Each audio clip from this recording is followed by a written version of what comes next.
It was supposed to be a joke, a cruel, humiliating prank that would remind her of her place. The wealthy guests laughed when they heard who was coming. A cleaning lady, and not just any cleaning lady, a black woman invited into the marble halls of a millionaire's mansion. They expected shame, awkwardness, maybe even tears.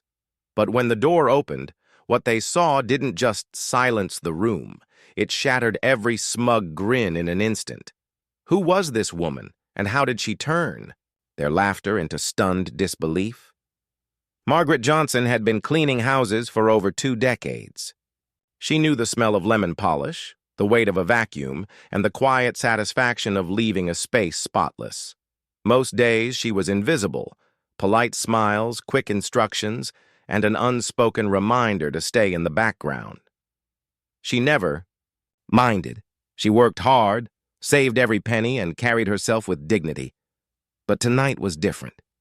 Tonight, she'd been invited, personally, to an extravagant dinner at the estate of Charles Whitmore, a man whose fortune was as old as his family name. She didn't know why the sudden invitation. No one from her world ever received one. Still, she accepted, curious and perhaps a little hopeful that kindness had finally found its way into those marble walls. What Margaret didn't know was that the invitation wasn't out of respect. It was entertainment. In a room dripping with chandeliers and champagne flutes, whispers had already started. Some couldn't wait to see her awkwardness under the piercing gaze of wealth. Others were eager for a laugh at her expense. As the night approached, Margaret made a choice that would change the script entirely. And when she stepped through those heavy double doors, no one could have predicted how the night would unfold. The Whitmore mansion glowed like a jewel against the night sky. Valets in crisp uniforms hurried to open car doors for guests in glittering gowns and tailored tuxedos. Inside, the air smelled of roses and imported wine. Conversations were a symphony of shallow pleasantries, underlined with arrogance. Margaret's arrival was announced, not by name, but with a chuckle. Charles himself stood near the staircase, a glass of brandy in hand, his eyes glinting with mischief. "Ah," he said loudly enough for the nearest guests to hear. "Our special guest has arrived." A few turned, expecting a timid figure in plain clothes, perhaps clutching a purse nervously. But Margaret was not timid. She had spent the last few days preparing, not with borrowed gowns or gaudy jewelry, but with quiet, deliberate care. Her dress was elegant, deep emerald satin that caught the light with every step. Her hair was styled to perfection, and around her neck hung a single pearl pendant, simple, timeless. She carried herself like she owned the room. The whispers began immediately. "Is that her?" "She's a cleaning lady?" Some guests tried to hide their surprise. Others didn't bother. Margaret smiled politely, making her way through the crowd, acknowledging each person with a nod. She wasn't loud, but her presence commanded attention. She spoke little, letting her confidence do the talking. Charles watched, clearly unsettled. The joke wasn't landing. The laughter he expected was replaced by awkward glances and forced smiles. Then came the moment that shifted the night completely. A charity auction began, a formality for the wealthy to flaunt their generosity. One by one, items were presented: vacations, jewelry, art pieces.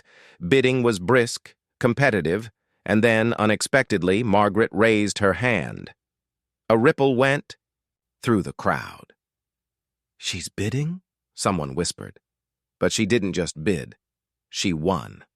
A limited edition painting, sold for more than some guests' annual salaries. All eyes were on her now, but not with mockery, with curiosity, with something bordering on respect. Charles's smirk faltered. The woman he invited as a spectacle was stealing the spotlight, and he had no idea what was coming next. The final course had been served. Conversations had shifted, but the air was thick with unspoken questions. Who was this woman, really? When Charles finally addressed her, his voice carried a hint of forced politeness. "Margaret," he said, "I must say you've surprised us tonight." She met his gaze without flinching. "I imagine I have." The room quieted. Even the string quartet seemed to soften. Then Margaret did something no one expected. She stood, glass in hand, and thanked her host for the invitation. But as she spoke, her words cut through the room like glass. She reminded them of the years she had worked in homes like this, cleaning, organizing, making life easier for people who often never learned her name. She spoke of the looks, the assumptions, the quiet exclusion that followed her everywhere. And then she revealed something that left the room frozen. She was not just a cleaning lady.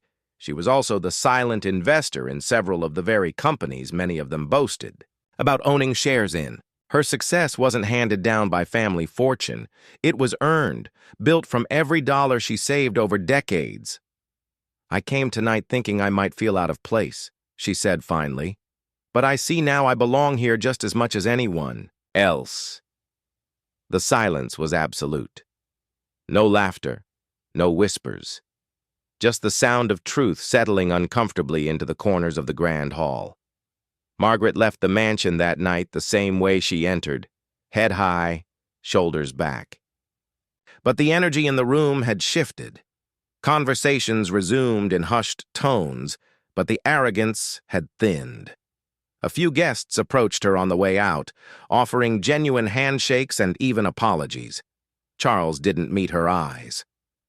His joke had not only failed, it had exposed something he couldn't undo, the fragility of status when confronted with undeniable dignity. In the days that followed, whispers about the cleaning lady who outclassed them all spread through the city's elite circles. Some dismissed it as gossip, others quietly reflected on their own biases. Margaret returned to her life, still working, still investing, still living by the same principles that had brought her this far. She didn't need their approval. She had her own measure of worth. And perhaps that was the greatest victory of all. She had walked into a room designed to humiliate her and walked out as the most unforgettable person there. How many more jokes like Charles's will it take before the world understands that dignity and worth aren't defined by wealth or by the prejudices of the powerful?